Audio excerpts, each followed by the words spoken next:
Ya hemos dado unos minutos de descortesía para la gente que ha llegado a la hora. Así que vamos a empezar, por favor. La segunda jornada de hoy va a hablar don Juan José Calzada Toledano, actualmente profesor jubilado por Epidia, doctor en Historia del Arte, lleva muchos años vinculado a la docencia en Burgos y amante del patrimonio. Su tesis doctoral sobre la escultura gótica tiene un gran interés en conocer todo nuestro patrimonio burgalés. Le doy la palabra también, decirle que es hijo muy agradecido también nosotros de esta comarca, porque lo que nos tenemos que dar cuenta con este congreso también es que somos comarca, somos una entidad, un pueblo solo, como hoy conocemos solo, no vale nada y tenemos que trabajar en unidad y en comarca. José, por favor, tu palabra.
Bueno, mientras vienen a arreglar el tema, me vais a perdonar que me ponga de pie, pero 40 años de docencia en jesuitas, siempre de un lado a otro por la pizarra y nunca sentado, no me acostumbro a hablar sentado.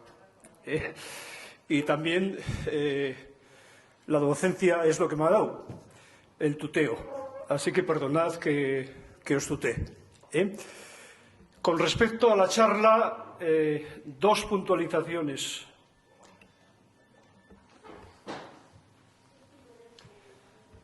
Una, ya veis que el título no es Santos peregrinos en la Vía Aquitania, sino en el entorno de la Vía Aquitania.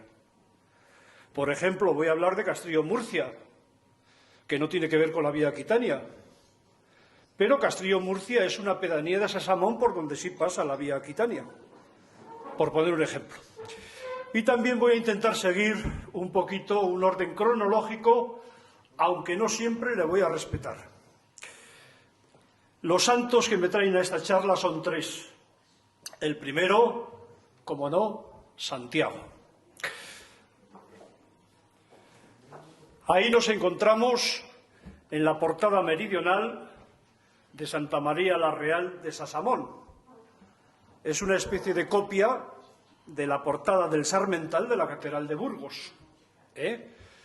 La de la Catedral es del siglo XIII, esta por unos estudios que en su momento hice yo de indumentaria, instrumentos musicales y demás, pues yo ya la catalogo dentro del siglo XIV. Y aquí tenemos un hecho relatado en los milagros de Nuestra Señora de Berceo, en los milagros de Nuestra Señora, obra de Gonzalo de Berceo, y también reflejado en las cantigas a Santa María de Alfonso X el Sabio. Se nos habla de un peregrino que en el camino fornica con una mujer y no se confiesa. En el camino se le aparece el demonio disfrazado de apóstol Santiago y le dice que tiene que arrepentirse. Y que la mejor forma de arrepentirse es, pues, cortarse aquello con lo que pecó. de suerte que el demonio, disfrazado de Santiago, le presenta unas tenazas.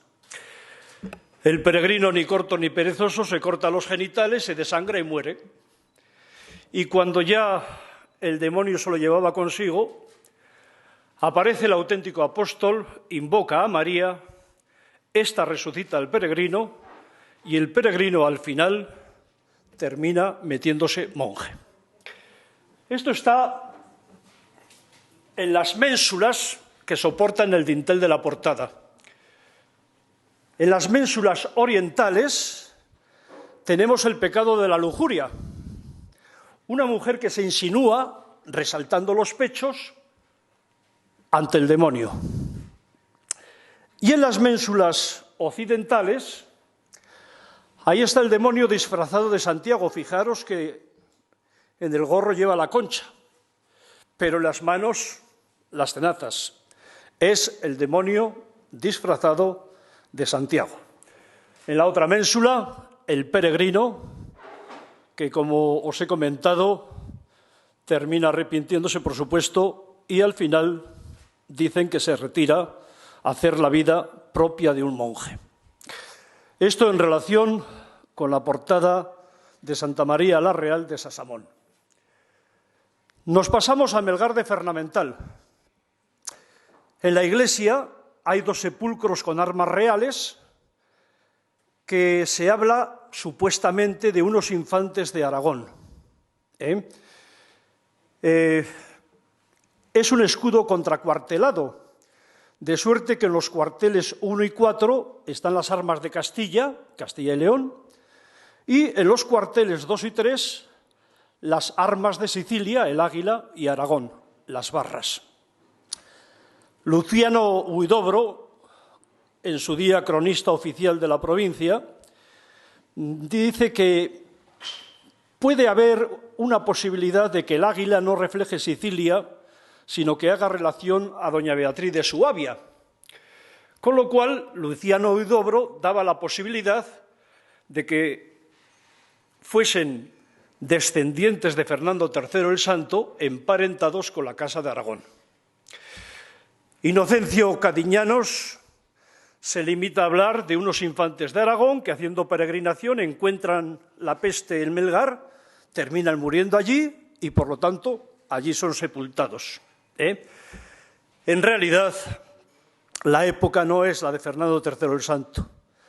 La época no es el siglo XIII. Es la época de los Reyes Católicos, en concreto, más o menos, último tercio del siglo XV. Los sepulcros, este y el que os pondré después, están rodeados del cordón, del cíngulo franciscano, cordón que también rodea el escudo.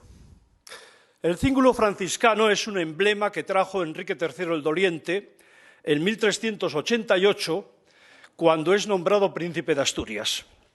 Pero, en realidad, este cordón o cíngulo franciscano, con quien va a destacar es con el cardenal Cisneros, confesor de Isabel la Católica. Curiosamente, no solo lo tenemos en los 2 sepulcros, este y este otro. El cordón franciscano también está en la pila bautismal de la iglesia de Melgar. Y en Melgar hay un edificio que todos le conocen como la Casa del Cordón. En resumen, los supuestos infantes de Aragón serían de la época de los reyes católicos. La única diferencia que hay en los escudos es que en este, en el primer y cuarto cuartel, donde están las armas de Castilla y León, primero ponen el león y después el castillo, y en el otro no. Primero ponen el castillo y después el león. Seguimos el Melgar de Fernamental, porque si importantes fueron los supuestos infantes de Aragón, no menos importantes son los humildes peregrinos que llegaban a Melgar, eran atendidos en el Hospital de Peregrinos de Melgar y después, pasando por el Puente de la Reina, se dirigían hacia Osorno. Luciano Huidobro, una vez más, cronista oficial de la provincia, dice que el hospital de peregrinos estaba justo en las traseras de la actual iglesia. Y dice que de ese hospital, que ya no existe, vendría este relieve sobre Santiago Matamoros, que hoy en día está en la llamada Casa de los Palazuelos. En realidad, si vemos los escudos de esta casa, pues es la casa de los Invictos de Robles. Lo que pasa que con el paso del tiempo, Juan Manuel Palazuelos casa con María Antonia Invicto de Robles y a partir de ahí es cuando la casa se la conoce con el nombre actual, la Casa de los Palazuelos. Fijaros que es Santiago Matamoros a caballo, con la espada en la mano derecha y en la izquierda algo en lo que me voy a detener, el estandarte de Santiago. Toda institución tiene una bandera a la que honra. En momentos de alegría y de victoria se ondea a los cuatro vientos. En momentos de dolor, a media asta, vamos a decirlo así. Perder una bandera es una deshonra. Fijaros las legiones romanas que quedaban deshonradas cuando perdían el estandarte del águila. Esto en realidad no es una bandera, es una banderola en forma de oriflama. ¿Y qué tendríamos que ver ahí? Este ha sido dado en llamar el estandarte de la supuesta batalla del Clavijo del año 844 con Ramiro I. Hace alusión al alférez de Ramiro I, Luis Osórez, señor de Villalobos, de quien descienden los Osorios marqueses de Astorga. Y la supuesta bandera de la batalla del Clavijo, pues en relación con este Luis Osórez, señor de Villalobos, pues eran, a modo de armas parlantes, son, como veis, dos lobos. Pero el estandarte propiamente de Santiago en la batalla del Clavijo sería este. La leyenda nos dice que aparece sobre un caballo blanco para luchar al lado de los cristianos frente a los infieles. Y como veis lleva un estandarte con fondo blanco y en él inscrita la Cruz Roja. Eso es lo que tendríamos que ver en esta banderola en forma de oriflama que tiene el apóstol Santiago. Fijaros que el asta termina en una cruz, porque Santiago es un miles Christi, un soldado de Cristo, que lucha lógicamente en defensa de Cristo y la fe cristiana. Melgar de Fernamental, Santiago Matamoros. Y en Melgar, en la sillería, tenemos también la imagen del apóstol, que la estáis viendo ahí, donde estáis viendo las conchas de peregrino, el bordón, la calabaza. El hecho de que esté aquí en la sillería es porque en la sillería se nos ha representado a todo el apostolado. Nuevo cambio de lugar, Grijalba, con unas vidrieras de finales del XV, principios del XVI, vidrieras de estilo flamenco pero con añadidos renacentistas, vidrieras después con el paso del tiempo un tanto modificadas, vidrieras que hoy en día no se pueden ver en su totalidad desde que se colocó el retablo mayor en el siglo XVIII. Ahí tenéis al apóstol Santiago, un tanto mayor, con el nimbo de santidad, no faltando el sombrero de peregrino con la concha y el bordón en su mano. Hoy. Volvemos a Sesamón.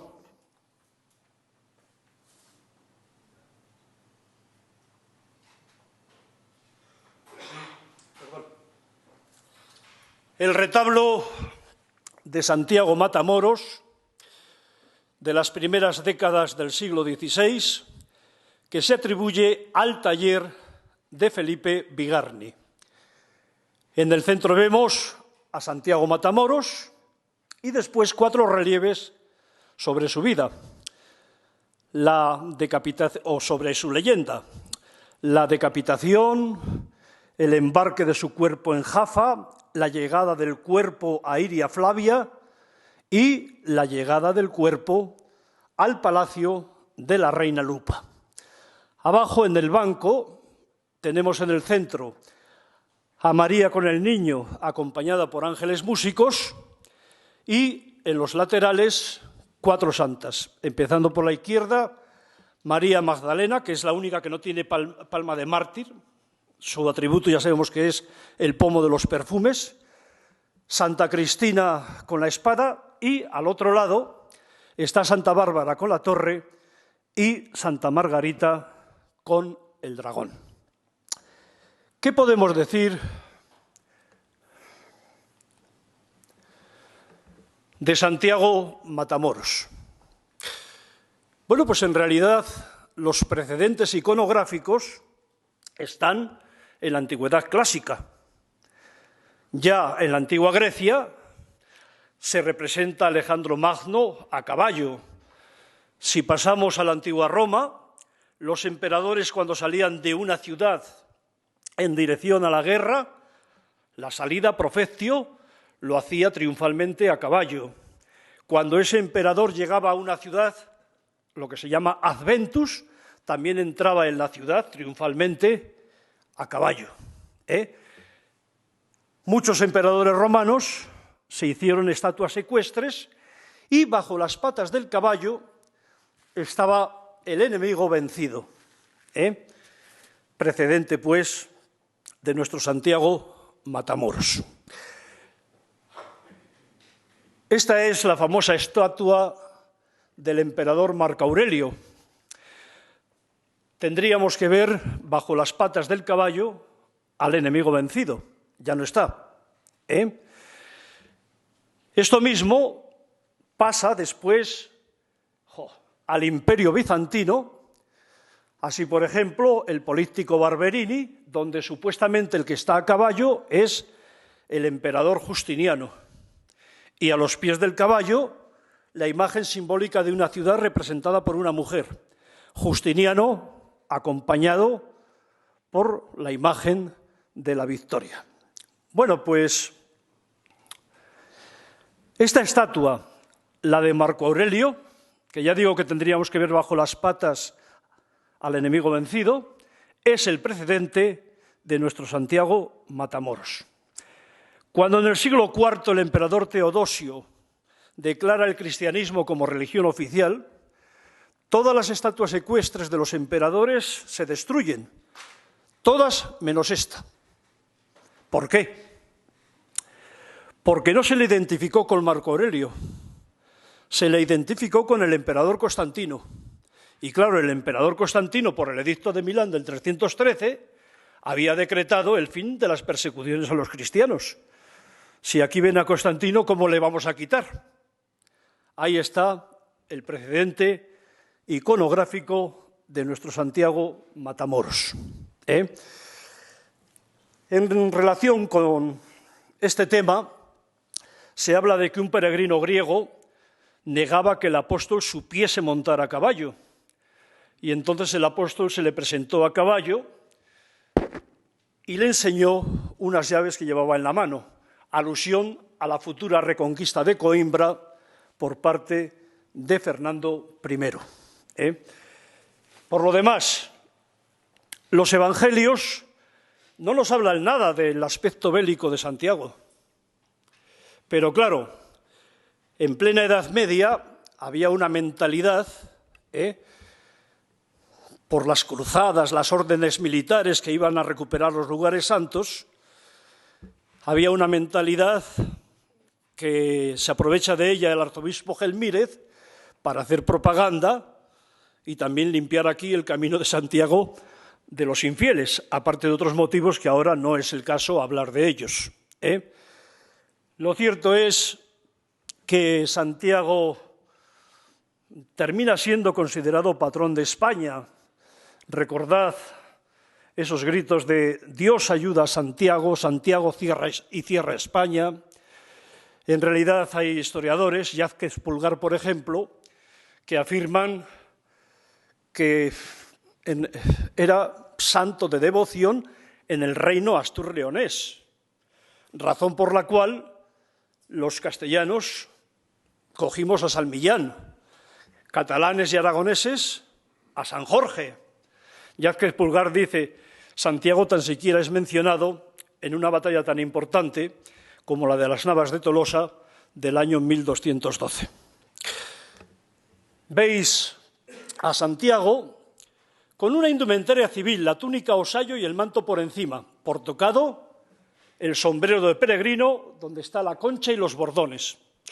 Pero fijaros un poco el anacronismo, porque esa indumentaria civil se ha mezclado con la armadura de placas. Esa armadura de placas que triunfa ya a partir del siglo XV.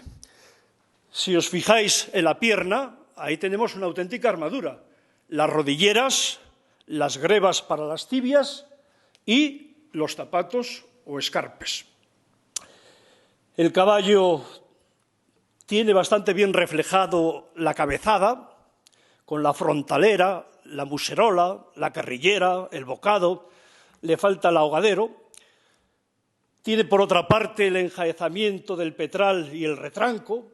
No falta, lógicamente, la silla de montar con sus arzones, que va sujeta al caballo mediante esas tiras, que es lo que se llama las barrigueras. Y, finalmente, advertid un poco al infiel, que está ahí tumbado, derrotado, sobre ese escudo que se llama rodela. Y digo que os fijéis en él porque su forma de vestir no es propiamente la de un infiel.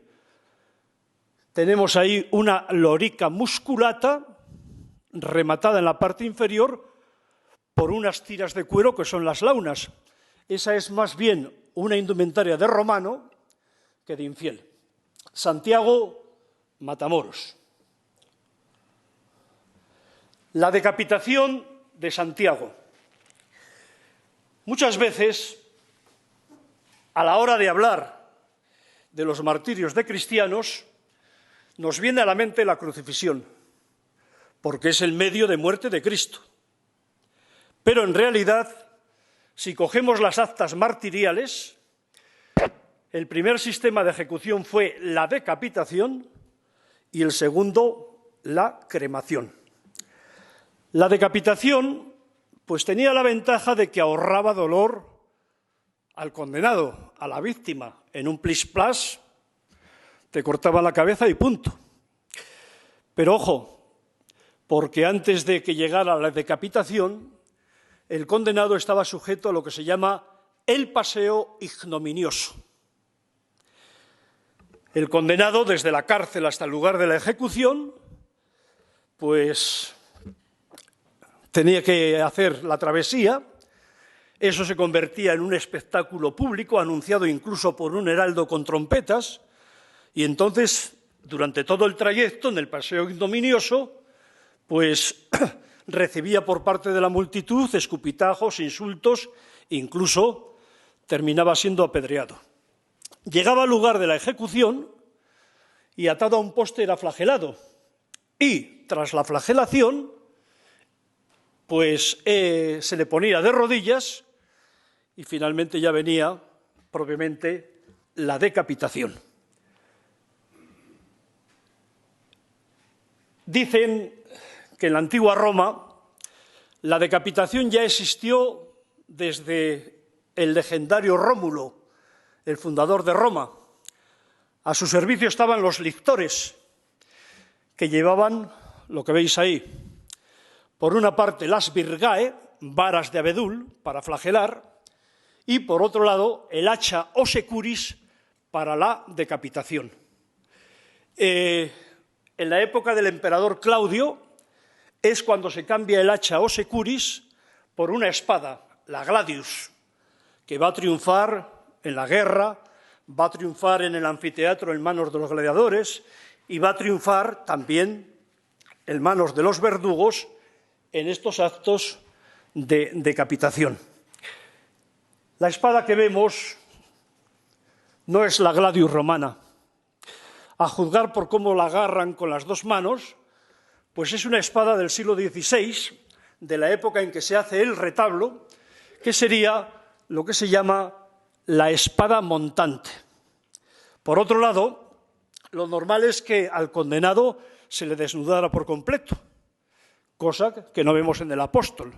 Ya veis que el apóstol está ahí con su túnica osayo, la capa, la esclavina que protege hombros y toras propia de los peregrinos y el sombrero. Santiago predicó en Siria, Judea, y por orden de Herodes Agripa fue decapitado en el año 44. Una vez decapitado, sus discípulos, entre los que destacan Atanasio y Teodosio, cogen el cuerpo y lo embarcan para llevárselo antes de ser descubiertos. La leyenda nos dice que un ángel le trae desde Jaffa hasta las costas gallegas, Aeria Flavia, es decir, la barca que atravesaría todo el Mediterráneo, pasaría el estrecho de Gibraltar y finalmente a las costas gallegas. ¿Qué podemos decir precisamente de esa barca? Algunos historiadores dicen la carabela. No. La carabela es propia del Atlántico, no del Mediterráneo. Y la carabela no tiene ese tipo de vela. Por otra parte, la carabela, cuando se la empieza a dar importancia es, como sabéis, a partir del descubrimiento de América por parte de Cristóbal Colón. Ese barco, aunque no tenga remos, que tendrían que aparecer, es lo que se llama la galera. Un tipo de barco que triunfó en el Mediterráneo desde el siglo IX hasta el siglo XVIII. La carabela, que esa sí presenta lo que se llama la vela cuadrada o vela latina, en una disposición perpendicular al eje del barco. Si el barco va por alta mar y sopla viento de popa, alto rendimiento. Pero si el barco va cerca de la costa, lo que se llama navegación de cabotaje, y encima no viene el viento de popa, ese barco puede tener problemas de estabilidad. Bueno, ha sido embarcado el cuerpo en Jaffa, Mediterráneo, estrecho de Gibraltar, y la llegada a las costas gallegas, la llegada a Iria Flavia. Algunos historiadores dicen que esto es el entierro de Santiago en Santiago de Compostela. No, desde Santiago de Compostela no puede verse, entre otras cosas, el mar. Desde Santiago de Compostela no puede verse, entre otras cosas, la galera. Ahí lo que tenemos es el momento en que el barco arriba llega a Iria Flavia y entonces nos dice la leyenda que sus discípulos, Atanasio y Teodosio, al llegar depositan el cuerpo del santo sobre una roca y ésta se abre en forma de sepulcro. Finalmente, bueno, ahí está el gobernador Duyo con sus... Finalmente, el traslado desde Iria Flavia hasta el palacio de la reina Lupa. La reina Lupa era pagana. Cuando la piden ayuda a Atanasio y Teodosio, les da unos toros salvajes para que en el trayecto, pues, el transporte del santo se vaya al traste. Pero dicen que Atanasio y Teodosio hacen a los dos toros salvajes la señal de la cruz y quedan completamente domesticados. Entonces llegan al palacio de la reina Lupa, esta se arrepiente, se convierte y cede sus terrenos para la iglesia de Santiago. Vemos ahí a Atanasio y Teodosio con unos sobre todos sobre las túnicas osayos. Y vemos a la reina Lupa y sus sirvientas, que tienen túnicas osayas con escotes cuadrados, esos escotes cuadrados que eran propios de las dos primeras décadas del siglo XVI. Por tocado, la reina Lupa tiene la corona y sus doncellas cofias de tranzado. Y también cabe destacar pues la orfebrería, los collares que aparecen ahí. Collares que en la iconografía aparecen sobre todo a partir del siglo XII y cuando triunfan es a partir del XV. según va haciéndose el escote más grande, pues hay más espacio para mostrar dichos collares, vamos a decirlo así. La reina lupa tiene una especie de hilera de perlas de la que pende un colgante, y las sirvientas, ya veis que tienen varias hileras. A veces iban tan cerca del cuello que a este tipo de collar se les llamaba ahogaderos. Cambiamos de lugar. Villanueva de Argaño, donde tenemos un terno litúrgico.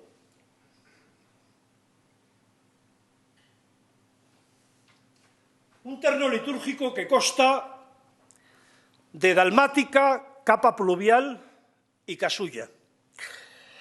El bordado, pues digamos que con hilo y aguja se hacía un adorno sobre unas telas.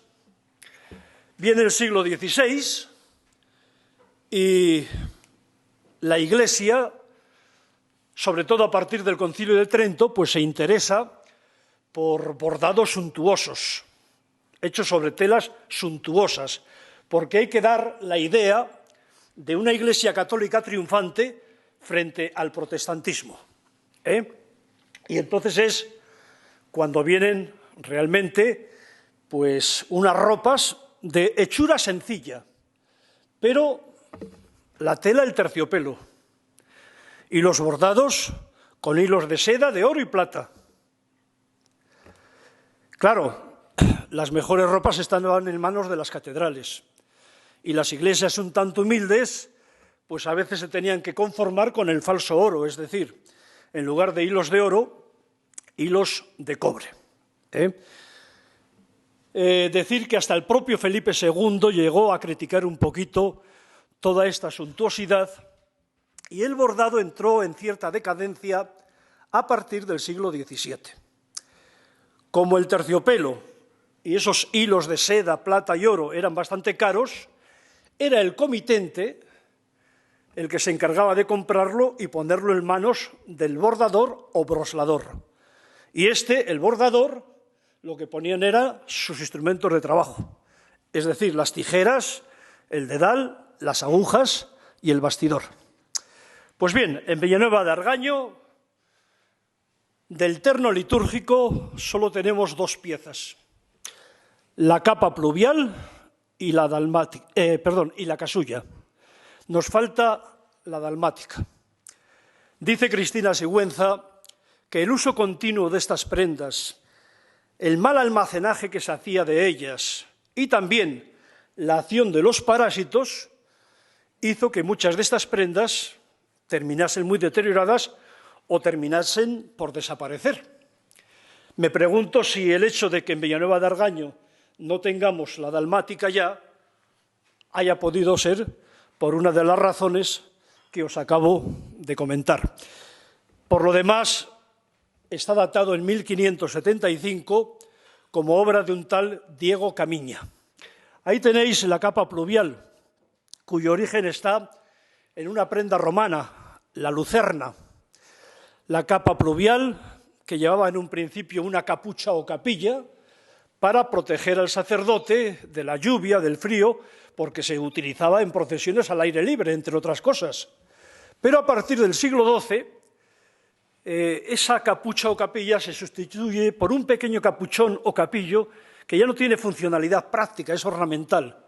Y viene el siglo XVI y desaparece por completo y nos queda esa especie de forma heráldica en cuyo centro, en este caso, tenemos a María con el niño.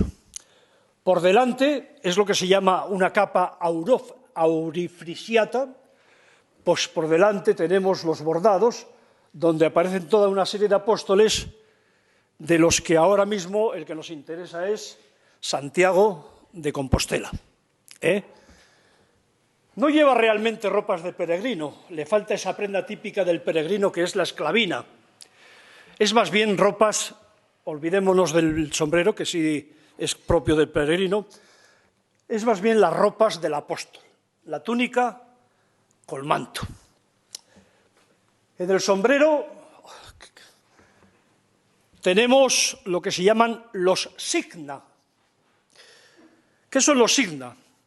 Eran una especie de parches que se añadían a la tela o al cuero del sombrero y son signos que identifican a quien los porta. En este caso, lógicamente, la concha y los bordones están identificando a Santiago.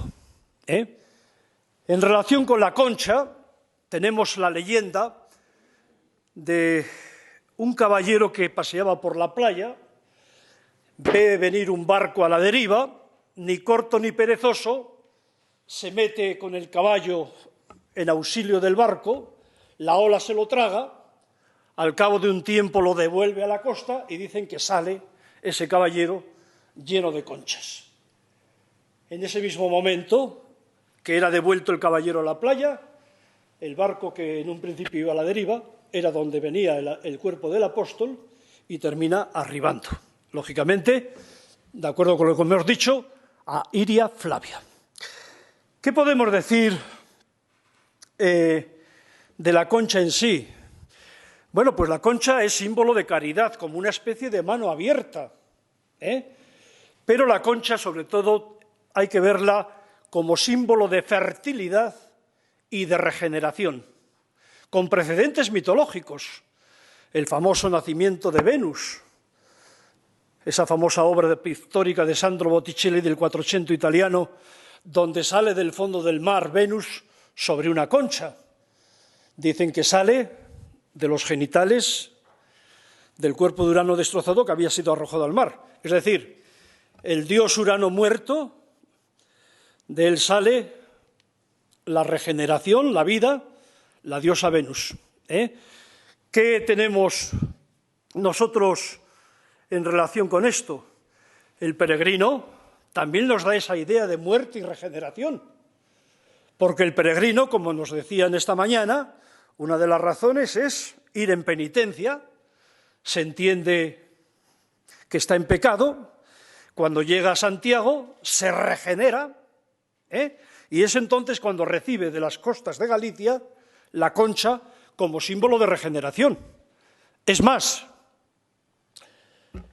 fijaros estos dos elementos, el agua y la concha, utilizados por nosotros en el bautismo. El niño que está con el pecado original, vamos a decir muerte, con la concha y el agua, regeneración, vida. ¿Y qué podemos decir del bordón? Bueno, se puede decir que es un báculo, un cayado, un bastón. Los peregrinos lo usaban con bastante longitud, porque el bordón alto era para andar. Los bastones bajos son para descansar. Y en la punta, pues la punta de este báculo, de este bordón, solía ser de hierro para defenderse en el camino del ataque de lobos, perros, que simbólicamente eran el demonio y las tentaciones. Y nuestra vida, pues es un peregrinar de esta a la otra, donde, lógicamente, a lo largo de esta vida, nos tenemos que defender también de perros y lobos, nos tenemos que defender también de las tentaciones. Bueno, esto sería la capa pluvial, y esto es la casulla. La casulla, que en un principio era una casulla circular, realmente el oficiante de la misa tenía dificultad para sacar los brazos por ella, por eso a partir del siglo XII se va acortando y en lugar de una casulla circular viene a ser una casulla oval. Y en ese ir reduciendo, pues llegamos a la Edad Moderna, llegamos a este siglo XVI, 1575 os he dicho, y tenemos la llamada casulla tipo guitarra, donde la decoración también es de apóstoles y entre ellos, una vez más, tenemos a Santiago. Pasamos a Castrillo, Murcia, y en la iglesia de Santiago tenemos, la iglesia de Santiago de Castrillo, Murcia, tenemos a Santiago Matamoros en la portada, más o menos es del siglo XVI, y también tenemos a Santiago Matamoros en el retablo mayor, que es del siglo XVII. En este caso voy a cambiar la cronología, voy a empezar por el retablo. el retablo del siglo XVII, donde volvemos a encontrarnos con Santiago Matamoros. Frente a Santiago un tanto sereno y demás, una mayor expresividad del infiel, una mayor expresividad del musulmán. Aquí vemos claramente el turbante musulmán, y otro aspecto musulmán, el aspecto, entre comillas, negroide. Por otra parte, dos armas típicas de él, la rodela y el alfanje. ¿Qué podemos decir del aspecto negroide? Partimos de la Edad Media y aquí tenemos a musulmanes con esa tez oscura, pero también vienen de Norte África personas completamente negras. En la mentalidad medieval cristiana daba lo mismo el de la tez oscura que el negro, todo era negro. Dice Inés Monteira que no se trata de racismo, que el musulmán no es malvado por ser negro, sino que es negro por ser malvado. Es decir, hablan de que la negrura física está acompañada de la negrura moral.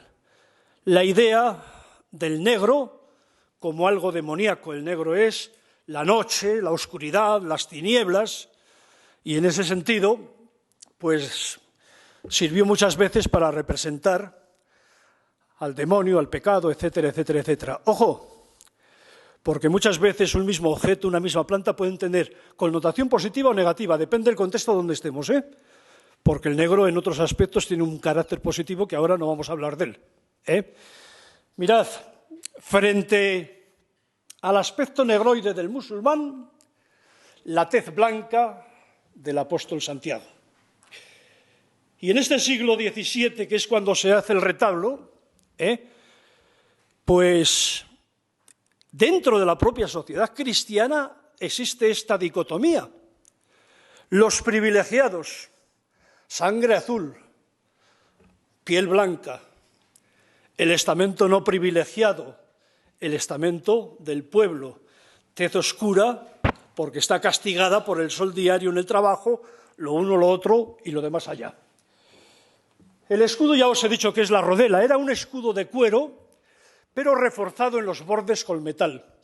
No solo fue usado por los musulmanes, también lo usaron los cristianos.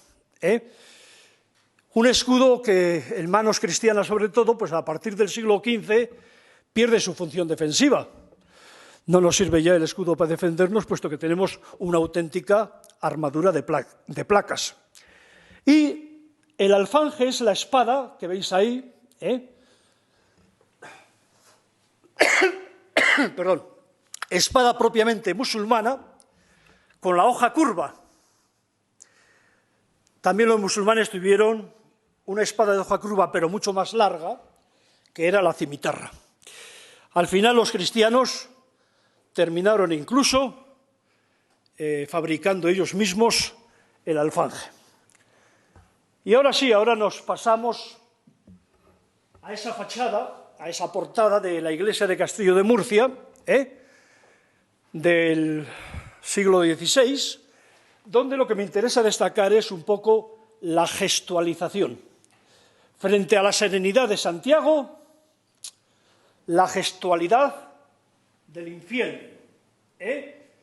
Fijaros, boca abierta, enseñando los dientes. Dicen que en la iconografía del infiel muchas veces se ponía la boca abierta, los dientes enseñándoles, incluso a veces sacando la lengua y haciendo burla, como gestos demoníacos propios del infiel. En este caso no hay gestos de burla, sino más bien de dolor. La idea del bien triunfando sobre el mal, la idea del dolor del infiel, porque ha caído en el abismo, va a caer por su maldad en el infierno. Y pasamos ahora en la provincia de Palencia a la iglesia de Villadiezma. Ahí tenemos este retablo del siglo XVII, donde una vez más nos aparece Santiago Matamoros. El protagonista aquí es Fray José González, un dominico. Su familia se hace en la iglesia de Villadiezma con la capilla de San Andrés, y ahí es donde está Fray José González enterrado. Y el propio Fray José González, en vida, pues manda hacer este retablo en el siglo XVII, cuyo autor es Manuel Argüello. Si vamos a la capilla, vemos la tumba de Fray José, la de su tío y la de su hermano. Fray José es un hombre que llegó a ser prior del convento dominico de Valladolid. Allí conoce al duque de Lerma, se hace confesor de él.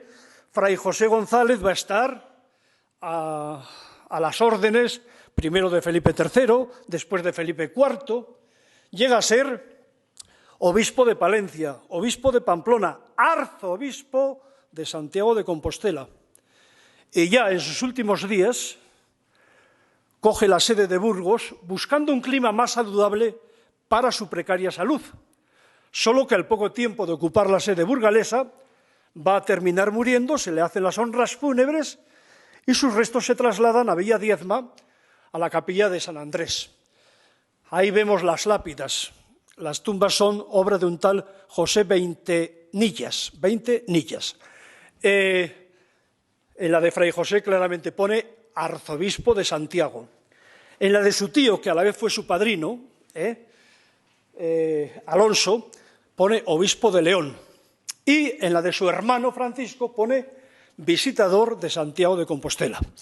Lo cierto es que Fray José González tuvo tal devoción a Santiago que manda a Manuel Argüello que haga el retablo, cuyo protagonista, como veis, una vez más, es Santiago Matamoros.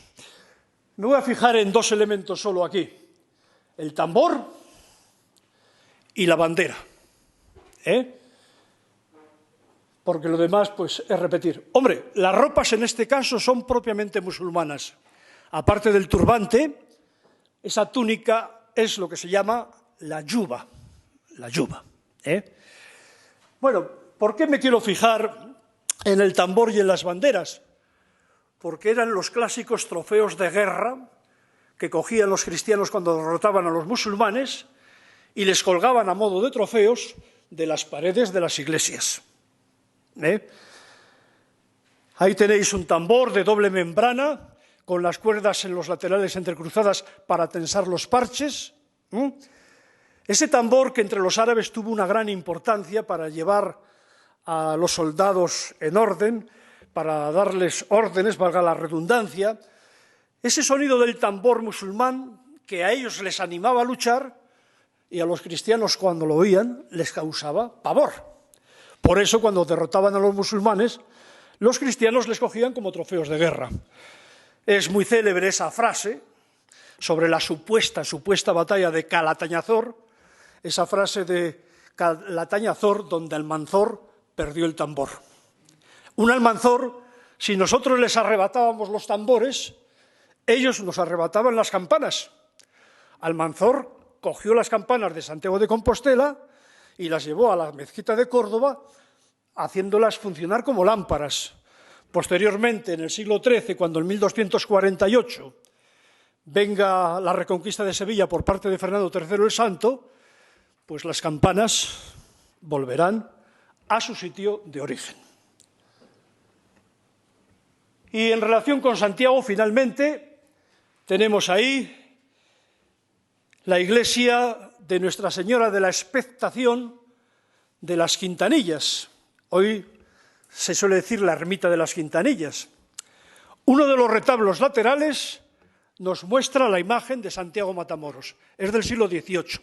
Como veis, es un Santiago Matamoros muy dulzón. No tiene aspecto fiero ni nada por el estilo. La pintura no es de calidad, pero a mí lo que me interesa es la iconografía. Y lo que me interesa es que veáis en el escudo la cruz de Santiago. Unos dicen que esta cruz de Santiago surge con motivo de la supuesta batalla del Clavijo del año 844. Otros dicen que no, que la cruz de Santiago surge cuando se crea la Orden de Santiago en el año 1170. Una cruz que, si os fijáis, en su parte inferior termina en espada. es la idea de Santiago Miles Christi, soldado de Cristo, que con la espada, la parte inferior, defiende la cruz, defiende la fe de Cristo. Esa es la espada que aparece en el escudo. Lo que no puedo ver ya es si se han adherido, porque es muy propio también de la cruz de Santiago, si a la cruz se han adherido conchas. Por favor, ¿me pasas el otro archivo? Santiago.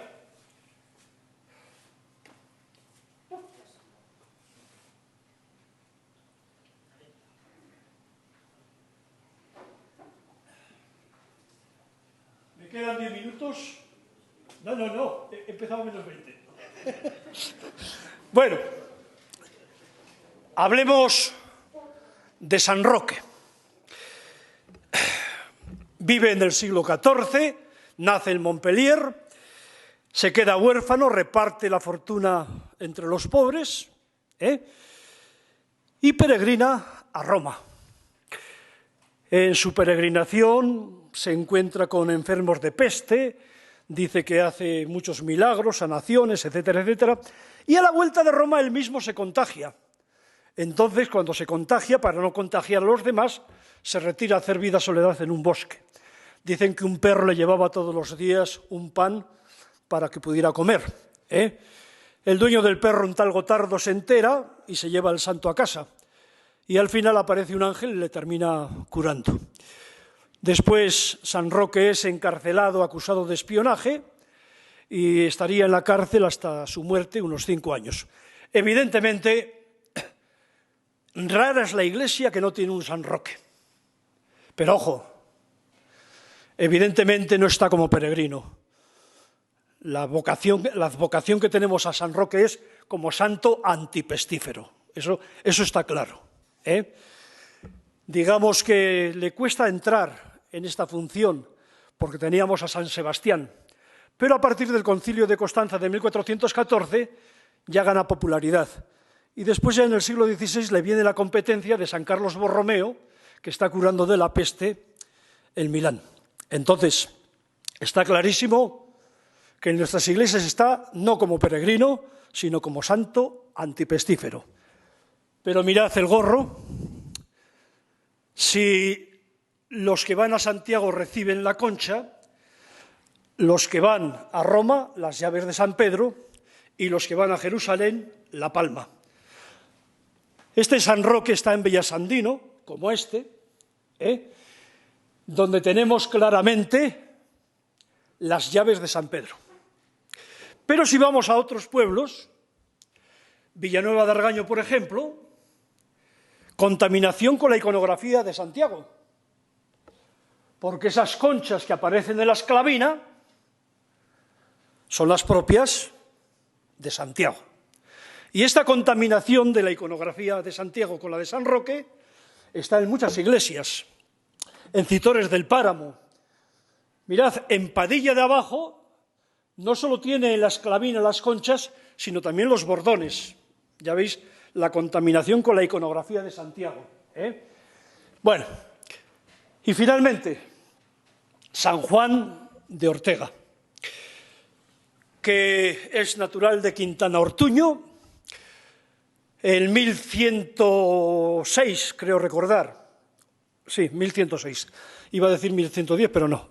En 1106 se ordena sacerdote, va a ser discípulo de Santo Domingo de la Calzada y va a estar con Santo Domingo de la Calzada construyendo y reponiendo puentes y caminos en el tramo, vamos a decirlo así, desde Logroño hasta lo que conocemos como San Juan de Ortega.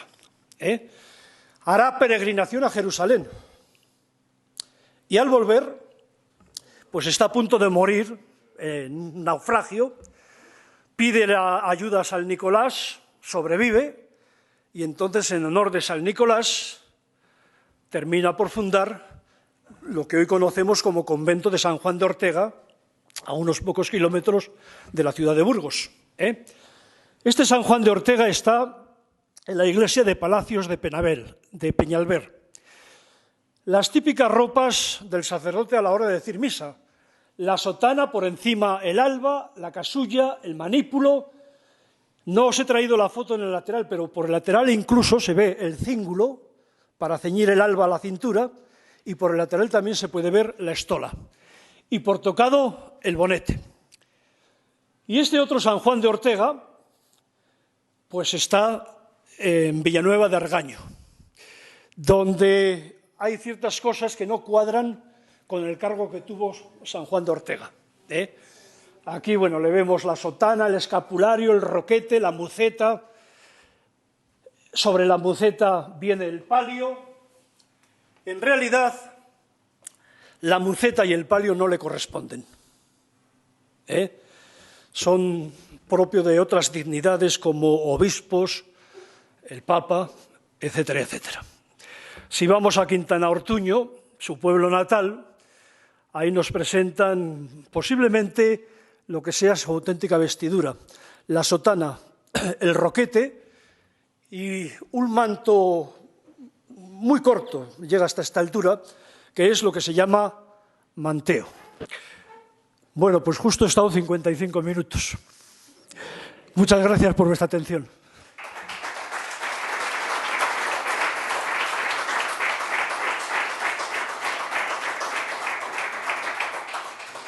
Muchas gracias, Juanjo, muchas gracias. Por favor, ¿alguna pregunta, alguna aportación? Si alguien quiere... Por favor. Tenemos mi micrófono, si queréis. Perdóname, pero se me han olvidado los audífonos y no soy teniente, soy capitán. Muy bien. Comentando esto de la fisonomía, que yo nunca me había dado por pensar eso, me han venido unos detalles a la cabeza que me parecen muy curiosos, porque efectivamente los moros se representan como negroides y los santos, como Santiago, claramente judíos, ¿no? Que no creo que ningún miembro de la Iglesia pusiese en cuestión que eran judíos. En toda esta iconografía desaparece absolutamente los rasgos judíos, que por el contrario sí que se van a representar claramente cuando se quiere representar a judíos adrede en este momento, ¿no? Con esa caricatura de la nariz y demás, ¿no? En cambio, Santiago es completamente ario. Santiago parece que es de Noruega o de Finlandia. Es como obviar el pasado judío absolutamente hasta en esos detalles de nuestra religión. Completamente de acuerdo. Ya te he dicho, ha habido un momento en que he dicho que una planta, un animal, un color pueden tener connotaciones negativas o positivas, depende del contexto en el que se encuentren. Y en este caso pues pasa exactamente lo mismo. Es decir, tú vas, por ejemplo, a la portada del bautismo, a la portada de entrada al claustro alto en la catedral, donde está representado el bautismo de Cristo, y ahí sí ves al judío con todo su gorro cónico. Sí, les falta la estrella, porque aquí en Castilla no entró, la famosa estrella amarilla. Depende del contexto en el que esté. Sí. Es curioso.